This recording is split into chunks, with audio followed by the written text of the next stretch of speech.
लड़के का नाम अजय था। अजय अपने गांव में अपने माता पिता के साथ रहता था। अजय के माता पिता बहुत गरीब थे। 2 वक्त की रोटी भी बहुत मुश्किल से मिल पाती थी। गांव के दूसरे बच्चों को देखकर अजय अपने माता पिता से कहा करता था कि मुझे भी इनके जैसे कपड़े और खिलौने चाहिए, परंतु उनके माता पिता के पास सिवाय उसको दिलासा देने के और कुछ नहीं था। अजय गांव के ही एक स्कूल में पढ़ने जाता था। अजय अपने स्कूल में पढ़ाई लिखाई में सबसे तेज था। वह अपनी कक्षा में हमेशा अधिक नंबर लाता था। उसके अधिक नंबर लाने के कारण स्कूल के फंक्शन में उसको खूब इनाम मिलता। गांव के लोग उसे बहुत प्यार करते थे। एक बार गांव में बाढ़ आ जाती है। उस बाढ़ में अजय का स्कूल बह जाता है। अजय के गांव में वही एक स्कूल था। अब अजय अपनी शिक्षा से वंचित हो जाता है। देखते ही देखते कई साल बीत जाते हैं। अजय अपनी सारी पढ़ाई लिखाई भूल जाता है। गांव से दूर एक स्कूल था। उस स्कूल में पढ़ने के लिए लाखों रुपयों की आवश्यकता थी, इसीलिए अजय का वहां एडमिशन नहीं हो सका। परंतु अजय के पिता उसको खूब पढ़ाना चाहते थे, इसीलिए अजय के पिता ने अपने सारे खेत बेचकर अजय का एडमिशन उस महंगे स्कूल में करवा दिया। अजय अपनी सारी पढ़ाई लिखाई, इसीलिए वह परीक्षा में फेल हो गया। अजय रोता हुआ घर आता है और अपने रिजल्ट के बारे में अपने पिता को बताता है।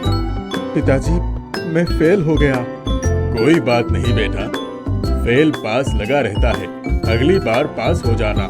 लेकिन अजय दोबारा भी फेल हो जाता है और अजय के पिता यह खबर सुनकर गुस्सा हो जाते हैं। अब तुम्हारे पास आखिरी मौका है। अगर इस बार तुम कक्षा में अव्वल नहीं आए तो तुमको घर से निकाल दिया जाएगा। पापा, अगर आप लोग मुझे घर से निकाल देंगे तो मैं कहाँ जाऊंगा? तुमको जहाँ भी जाना है चले जाना, मगर लौटकर वापस घर नहीं आना।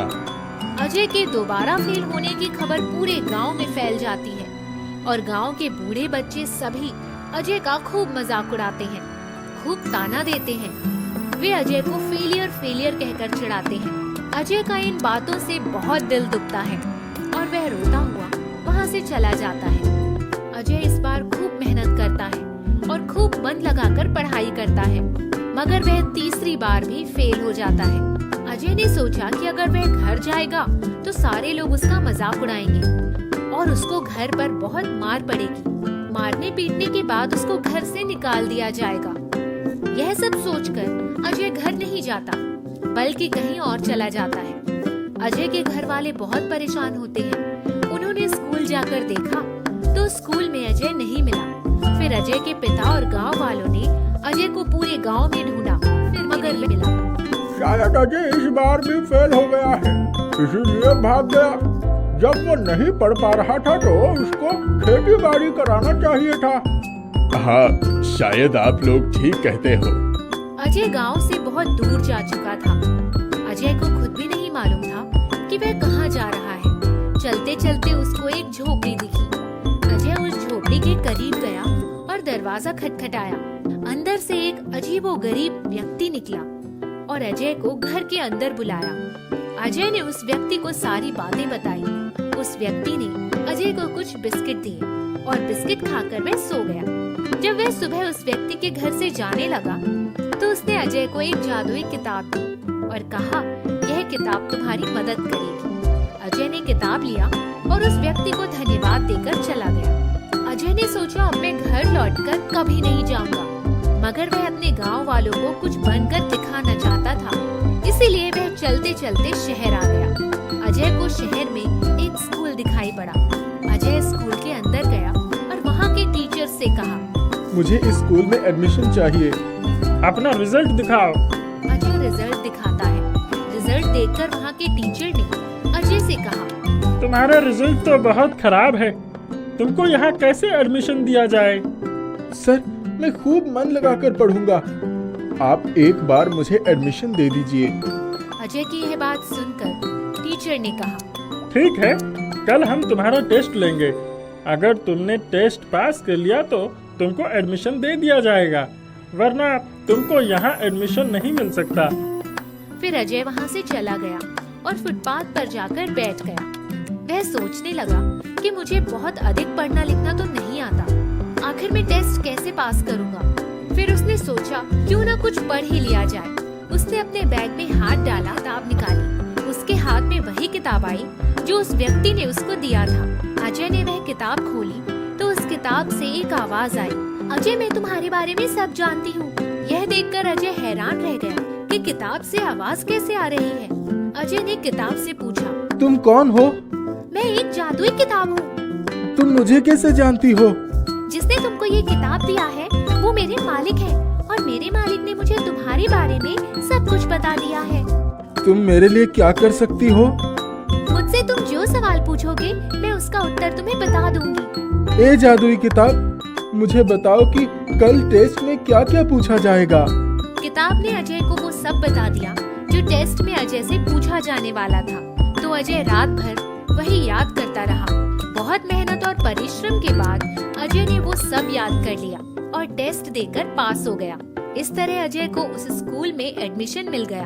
अजय उसी स्कूल में हॉस्टल में रहने लगा।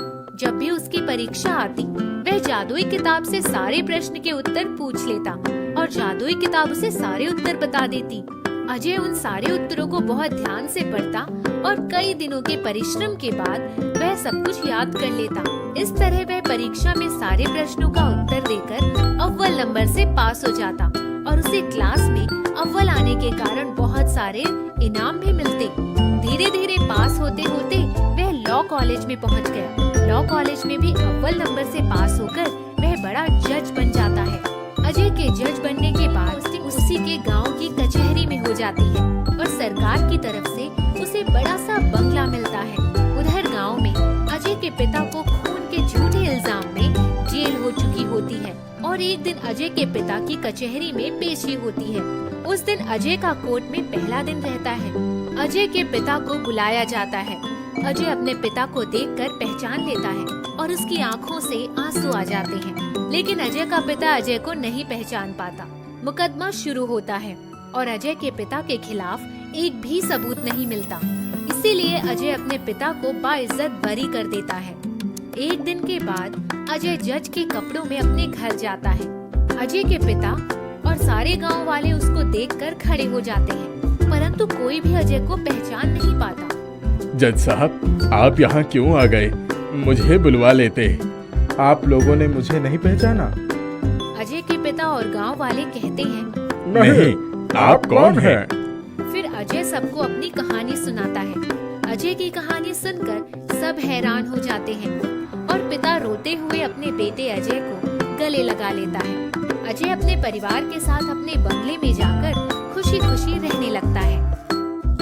जादुई साहू रामलाल और सुधा अब बूढ़े हो चले थे। अपनी सारी जिंदगी उन्होंने जो भी कमाया सब अपने दोनों बेटों के परवरिश में लगा दिया।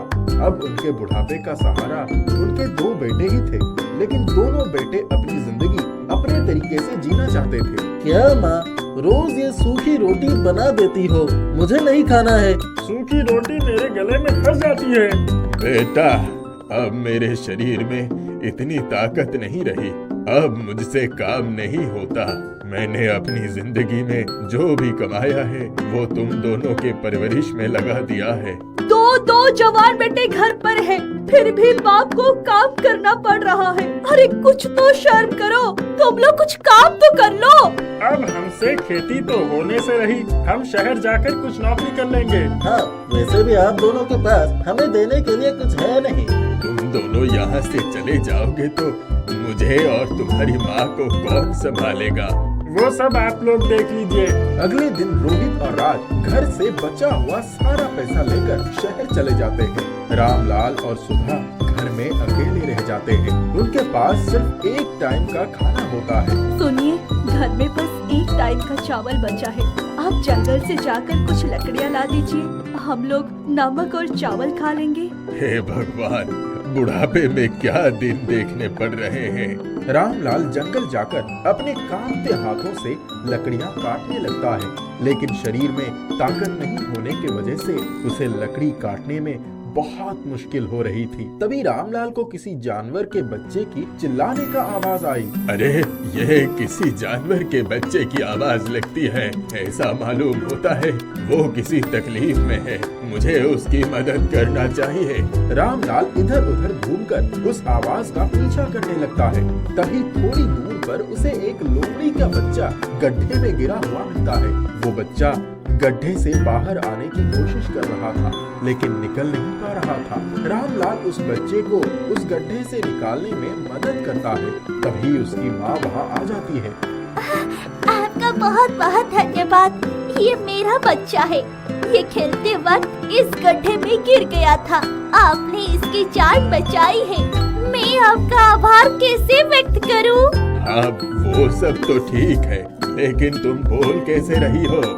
मैं एक जादुई लोमड़ी हूँ। क्या मैं आपकी कोई मदद कर सकती हूँ? नहीं नहीं, इसकी कोई जरूरत नहीं है। जब अपने ही साथ छोड़ जाते हैं तो किसी और से क्या मदद लेना।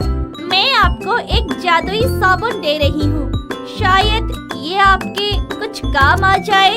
इतना बोलकर लोमड़ी साबुन वहीं रखकर चली जाती है। रामलाल वो साबुन अपनी जेब में रख लेता है और आसपास बड़ी लकड़ी लेकर घर चला जाता है। अरे ये क्या?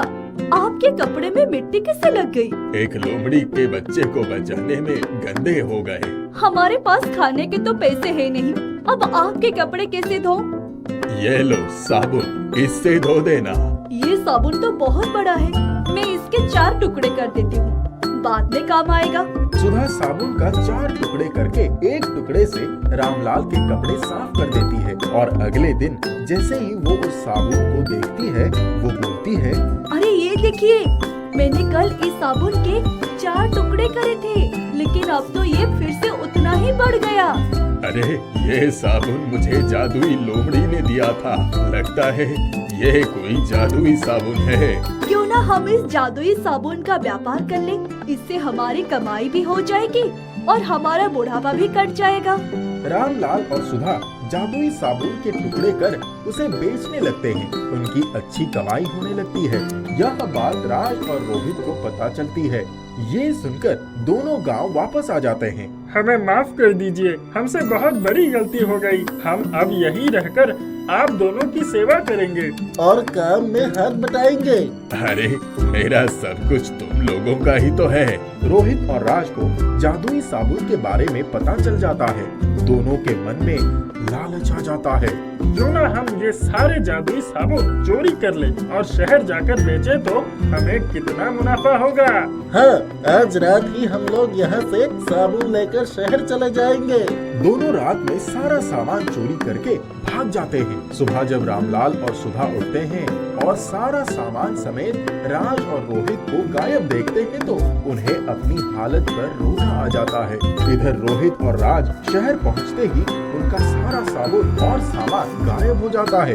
अरे हमने जादुई साबुन चोरी किया, इसीलिए हमारा सारा सामान गायब हो गया।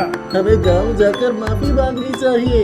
राज और रोहित वापस गांव जाकर रामलाल और सुधा से माफी मांग लेते हैं और फिर कभी ऐसे गलती नहीं करने का कसम खाते हैं। रामलाल दोनों को माफ कर देता है। माफ करते ही गायब हुआ सारा सामान वापस आ जाता है।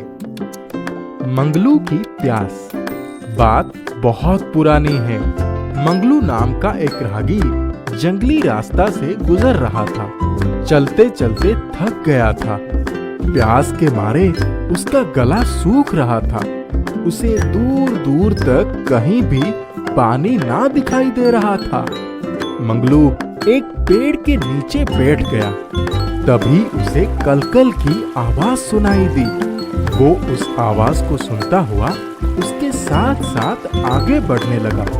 कुछ दूरी पर एक छोटी सी नदी बह रही थी। नदी को देखकर वो बहुत खुश हो गया और पानी पीने के लिए आगे बढ़ा। अचानक मंगलू के मन में एक विचार आया, क्यों ना पत्तों का एक दोना बना लो, उसमें भरकर पानी पीना आसान रहेगा। यही सोचता हुआ वो आगे बढ़ा। वो पेड़ से पत्ता तोड़ने ही वाला था कि उसकी नजर दूर पड़ी एक मिट्टी के कटोरे पर पड़ी। वो उसे लेने के लिए आगे बढ़ा। तभी उसने सोचा, काश लोहे का कटोरा होता तो कितना अच्छा होता। अब वो लोहे की कटोरे के तलाश में आगे बढ़ा। कुछ दूरी पर उसे लोहे का कटोरा भी दिख गया। अब मंगलू की आंखों में चमक आ गई थी।